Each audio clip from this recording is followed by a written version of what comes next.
الحمد لله الذي أعجب السكينة في قلوب المؤمنين. أشهد أن لا إله إلا الله وحده لا شريك له الملك الحق المبين. وأشهد أن سيدنا محمدا عبده ورسوله الصادق الوعد الأمين. اللهم صل وسلم على سيدنا محمد وعلى آله وأصحابه ومن تبعهم بإحسان إلى يوم الدين. فقد قال سبحانه وتعالى في القرآن الكريم: بسم الله الرحمن الرحيم. يا أيها الذين آمنوا اتقوا الله حق تقاته ولا تموتن إلا وأنتم مسلمون. Hadirin jamaah Jumat yang dimuliakan Allah Subhanahu wa taala. Saat ini kita wajib bersyukur kehadiran Allah Subhanahu wa taala karena Allah telah memberi kita kesehatan lahir batin. Allah telah memberi kita karunia hidayah, dan dengan spirit keimanan yang ada dalam diri kita, itulah yang memungkinkan kita bisa melaksanakan kewajiban sebagai muslim, salat berjamaah Jumat di masjid kebanggaan kita, Masjid Istiqlal. Kehadiran kita tentu menjadi perwujudan komitmen kita bahwa kita sedang menuju kehadirannya. Dialah sumber dari segala sumber kehidupan, kedamaian dan kebahagiaan. Kita pun berasal darinya dan akan kembali kepadanya. Salawat dan salam kita peruntukkan kepada junjungan kita Nabi Muhammad sallallahu alaihi wasallam yang telah membimbing kita minad dhulumati ilan nur, menuju Islam yang menenteramkan, yang membahagiakan, dan Islam yang penuh kedamaian, seperti menjadi tema kita pada kesempatan ini, yakni Islam yang menenteramkan, penuh dengan kedamaian. Ma'asyiral muslimin rahimakumullah, semoga keimanan kita tetap dijaga oleh Allah Subhanahu wa taala dan kita selalu dikaruniai kebahagiaan dan kedamaian oleh Allah Subhanahu wa taala. Sebagaimana Allah nyatakan dalam Al-Qur'an surat Al-Fat ayat 4. A'udzubillahi minasyaitonir rajim. Bismillahirrahmanirrahim. Huwallazi anzala as-sakinata fi qulubil mu'minin liyazdadu imanan ma'a imanihim. Walillahi junudus samawati wal ardh wa kana Allahu 'aliman hakima. Dialah yang telah menurunkan ketenangan ke dalam hati orang-orang mukmin untuk menambah keimanan dan keimanan mereka yang telah ada. Dan Allah yang memiliki tentara langit dan bumi, dan Allah Maha mengetahui lagi Maha bijaksana. Jika ayat dalam surat Al-Fat ayat 4 itu kita kaji lebih intens, maka ada dua makna yang bisa kita peroleh. Yang pertama, bahwa hanya Allah yang akan memberikan ketenangan, ketentraman ke dalam hati orang-orang mukmin, bukan karena siapa dan bukan karena kita memiliki apa-apa. Ketenangan sejati bukan dari atasan kita, bukan dari ilmu yang kita miliki, bukan dari harta yang kita miliki, juga bukan dari jabatan yang kita miliki. Ketenangan sejati adalah karunia yang hanya diberikan oleh Allah Subhanahu wa taala kepada kita. Makna yang kedua, bahwa ketentraman, ketenangan dan kedamaian hanya akan bisa dirasakan oleh kalbu kita, bukan oleh akal kita, dan juga apalagi oleh fisik kita. Meskipun indikasi dari ketenangan dan kedamaian bisa terpancar pada akal kita dan fisik kita yang berupa pemikiran yang baik, pemikiran yang konstruktif, dan sopan santun sebagai citra perilaku keagamaan kita sehari-hari. Tetapi semua kedamaian itu akan sangat dirasakan oleh kalbu kita jika kalbu kita setiap saat kita asah dalam konteks mujahadah melalui zikir, melalui doa kepada Allah Subhanahu wa taala. Karena hanya orang-orang mukmin itulah yang akan diberikan ketenangan dan kedamaian sejati oleh Allah Subhanahu wa taala. Dalam Al-Qur'an, ma'asyiral muslimin rahimakumullah, Allah memberikan bahan-bahan renungan kepada kita. Kenapa hanya orang-orang mukmin yang akan memperoleh karunia kedamaian dan ketenangan?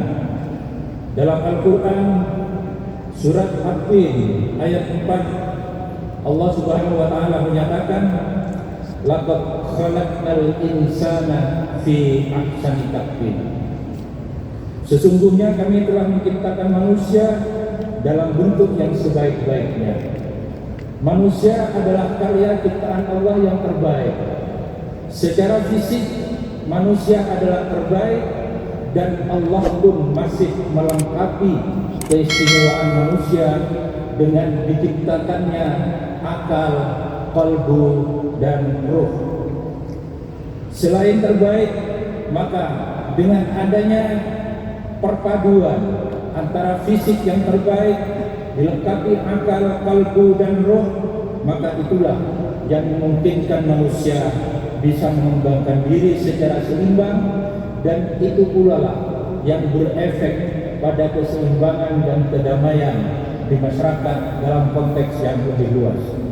Oleh karena itu, hadirin jemaah rahimakumullah, potensi fisik harus dijaga dengan berolahraga dan asupan makanan minuman yang halal dan thayyiban. Potensi akal juga harus dijaga dengan banyak membaca qiraatul Quran wal hadis, akses ilmu dan pendidikan, sehingga kita bisa memahami ayat-ayat Allah yang qauliyah maupun ayat-ayat Allah yang qauliyah. Demikian juga dengan potensi kalbu harus dijaga agar mampu mengapresiasi keimanan, keislaman, dan keihsanan kita. Dengan kata lain, fisik manusia sebagai karya terbaik Allah, dengan karunia akal Allah memberi kita kemampuan berpikir kreatif, dan dengan karunia kalbu Allah memberi kita kemampuan menangkap dan mengekspresikan keimanan, keislaman, dan keihsanan kita. Potensi kalbu inilah yang sering menimbulkan persimpangan pandang antara filsafat barat dan filsafat timur. Filsafat barat kurang menghargai potensi kalbu, sedang filsafat timur kurang mengoptimalkan potensi akal. Islam tentu menghendaki agar semua potensi kita dikembangkan secara seimbang, agar kita memiliki keseimbangan sebagai seorang manusia. Ma'asyiral muslimin rahimakumullah, yang dikehendaki Islam adalah pengembangan yang utuh. Fisik kita sehat, akal kita cerdas, kalbu kita kuat dalam melakukan mujahadah kepada Allah Subhanahu wa taala. Bukan yang parsial, karena yang parsial itu hanya akan menyebabkan split personality, kepribadian yang gelap.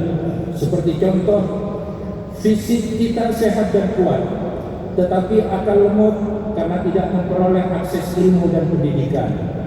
Atau akal kita cerdas dan pandai karena memperoleh masukan ilmu dan pendidikan, tetapi fisik lemah dan sakit-sakitan karena kekurangan gizi, olahraga, dan pengobatan.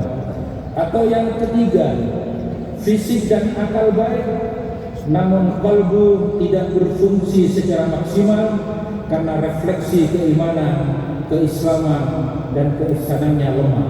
Atau singkatnya, kesadaran keagamaannya lemah. Jika potensi-potensi tersebut bisa dikembangkan secara utuh, insya Allah kita akan bisa merasakan nikmatnya mujahadah dengan zikir dan doa dan ibadah kepada lain kepada Allah Subhanahu wa taala. Karena hidup kita ini pada hakikatnya adalah menempuh sebuah perjalanan yang panjang menuju ke hadiratnya. Allah adalah tujuan kita, seperti yang kita nyatakan setiap kita melaksanakan salat.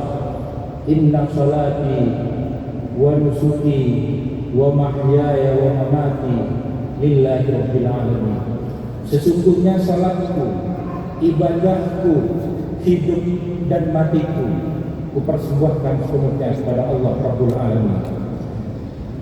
Karakteristik generasi yang bisa mengembangkan potensi yang diberikan Allah itu secara seimbang, inilah yang diharapkan mampu memahami Islam secara konferensi. Karakteristik inilah yang diharapkan mampu mewujudkan Islam wasatiyah dalam konteks kebangsaan dan kenegaraan yang penuh dengan ketenangan dan kedamaian. Semua ini harus dimulai dari pendidikan, baik di lingkungan keluarga maupun di lingkungan lembaga pendidikan formal. Harus ada reorientasi pendidikan kita.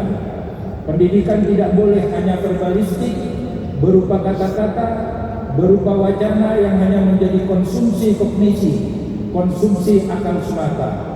Pendidikan ke depan selain bersentuhan dengan akar, yang lebih penting harus menyentuh kalbu generasi kita.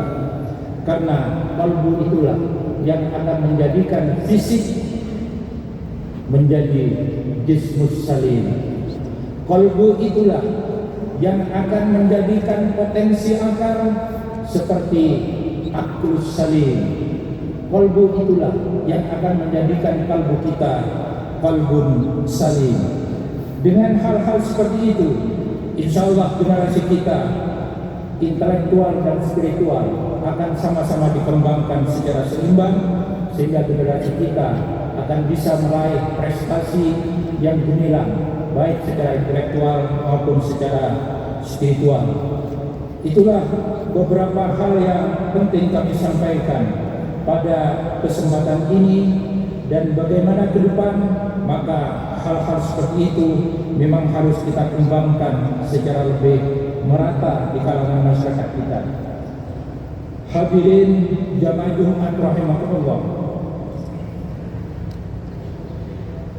kita harus menangkan dalam-dalam untuk menemukan inspirasi bagaimana agar ke depan kehidupan kita ini lebih kondusif. Satu-satunya kalau dari segi kajian pendidikan, karunia yang diberikan Allah kepada kita berupa fisik terbaik yang dilengkapi dengan akal, kalbu dan roh, maka ketika kalbu menjadi standar ukuran kita, insya Allah kehidupan kita akan semakin damai dan tentram. Kalau potensi-potensi yang dikembangkan secara seimbang di lingkungan keluarga, maka keluarga itu akan memperoleh kedamaian dan ketentraman. Karena kalbu itulah yang nanti akan menggerakkan potensi akal pikiran kita. Kalbu itulah yang nanti akan menggerakkan potensi fisik kita, sehingga baik itu potensi fisik, potensi akal sama-sama bergerak atas energi kalbu yang bisa kembangkan secara bersama-sama dan penuh keseimbangan. Itulah hal-hal positif yang sangat perlu memperoleh perhatian dari kita semua. Hadirin jamaah Jumat rahimakumullah,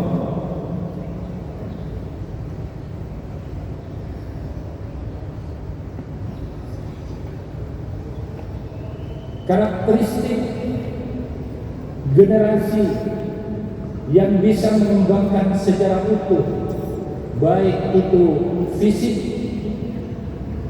akal maupun kalbu generasi kita, harus kita kembangkan secara bersama-sama melalui di lingkungan keluarga dan di lingkungan lembaga-lembaga pendidikan formal. Kalau antara lingkungan keluarga dan lingkungan pendidikan formal sudah bersinergi, insya Allah anak akan baik di lingkungan keluarga, anak akan baik di lingkungan lembaga pendidikan formal, dan lebih dari itu, antara lingkungan keluarga dan lingkungan formal, anak insya Allah akan berkembang dalam iklim yang positif. Ma'asyiral muslimin rahimakumullah, marilah kita berdoa, mudah-mudahan khutbah ini akan memberikan inspirasi kepada kita. Allah selalu memberikan hidayahnya kepada kita, memberikan kedamaian, dan kita selalu dalam petunjuk Allah Subhanahu wa taala. Barakallahu li wa lakum fil Qur'anil azim wa nafa'ani wa iyyakum bima fihi minal ayati wal dzikril hakim. Allahumma inna nas'aluka mujibati rahmatik wa azaima maghfiratik was salamata min kulli ismin wal ghanimata min kulli birrin wal fawza bil jannah wan najata minan nar. Allahumma arsilna bidatana fil umuri kulliha wa ajirna min khizyid dunya wa adzabil akhirah wa qur rabbi ighfir warham wa anta khairur rahimin.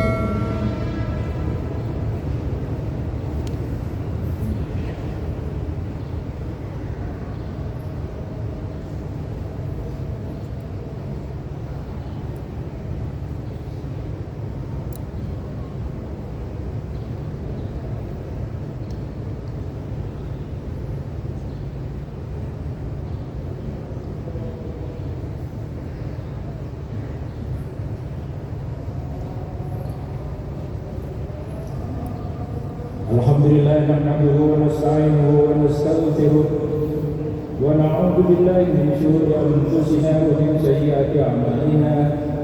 May yahdihillahu fala mudilla lahu wa may yudlil fala hadiya lahu. Asyhadu an la ilaha illallah wahdahu la syarika lahu wa asyhadu anna sayyidina Muhammadan abduhu wa rasuluh. Allahumma shalli wa sallim ala sayyidina Muhammad wa ala alihi wa sahbihi ajma'in. Amma ba'du. Ma'asyiral muslimin sidang Jumat rahimakumullah. Pada khutbah yang kedua ini kami ingin memberikan beberapa kesimpulan yang telah disampaikan di awal tadi. Yang pertama, bahwa impian kita untuk bisa mewujudkan Islam yang menenteramkan, penuh dengan kedamaian adalah impian yang bisa kita wujudkan manakala kita mampu mensyukuri karunia Allah Subhanahu wa taala yang telah menjadikan kita sebagai makhluk terbaik, baik secara fisik, akal, kalbu, dan ruh. Itu terjadi manakala bisa kita manfaatkan ke arah pengembangan yang positif dan konstruktif. Yang kedua, bahwa kesadaran untuk dapat memahami dan mengikuti karunia dengan baik perlu melalui pendidikan, baik di lingkungan keluarga maupun di lingkungan lembaga pendidikan formal. Pendidikan kita selain bersentuhan dengan akal, yang lebih penting harus menyentuh kalbu generasi kita. Karena kalbu itulah yang bisa mengantarkan akal menjadi akal salim. Kalbulah yang bisa mengantarkan fisik menjadi jismu salim. Dan kalbu pula yang bisa mengantarkan kalbu menjadi kalbu salim. Reorientasi seperti ini diharapkan agar generasi mendatang bisa meraih prestasi membanggakan, mencapai impian intelektual dan spiritual yang seimbang, seperti ketentraman, kedamaian, kebahagiaan hidup, karena hanya kalbulah yang bisa merasakan hal-hal seperti itu. Yang ketiga, bahwa kita berkewajiban dalam kehidupan berbangsa dan bernegara untuk mensupport tumbuhnya pemahaman dan perwujudan Islam yang wasatiyah, Islam yang berefek menenteramkan dan mendamaikan. Kehidupan berbangsa dan bernegara sangat membutuhkan Islam wasatiyah, sangat membutuhkan Islam bainal ifrat wa tafrid, Islam yang moderat, Islam yang bisa menjaga keseimbangan atas keragaman bangsa Indonesia. Islam yang adil dan Islam yang penuh dengan kedamaian. Allah Subhanahu wa taala menyatakan dalam Al-Qur'an surat Al-Baqarah ayat 143. A'udzubillahi minasyaitonir rajim. Bismillahirrahmanirrahim. Wa kadzalika ja'alnakum ummatan wasatan litakunu syuhada'a 'alan nasi wa yakunu rasul 'alaikum syahida.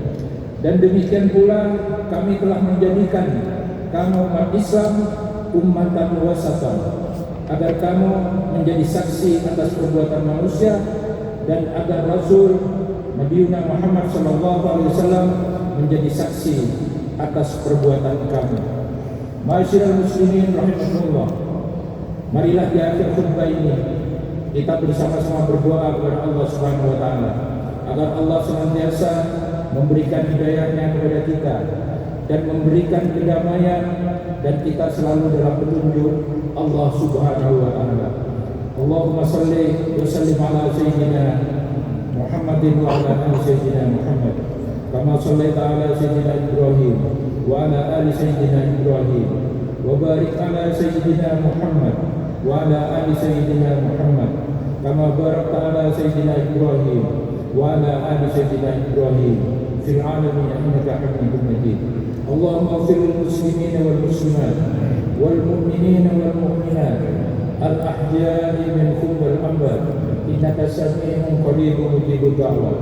Allahumma inna nas'aluka min khairi ma sa'alaka minhu nabiyyuka Muhammadun sallallahu alaihi wasallam wa na'udzu bika min syarri ma sta'adha minhu nabiyyuka Muhammadun sallallahu alaihi wasallam wa antal musta'an wa 'alaikal balagh wa la hawla wa la quwwata illa billahil 'aliyyil 'azim. Rabbana hab lana min azwajina wa dhurriyyatina qurrata a'yun waj'alna lil muttaqina imama. Rabbana amanna bima anzalta wa tabi'na ar-rasul faktubna ma'asy syahidin. Rabbana atina fid dunya hasanah wa fil akhirati hasanah wa qina adzabannar. Subhana rabbika rabbil izzati amma yasifun wa salamun alal mursalin walhamdulillahi rabbil alamin.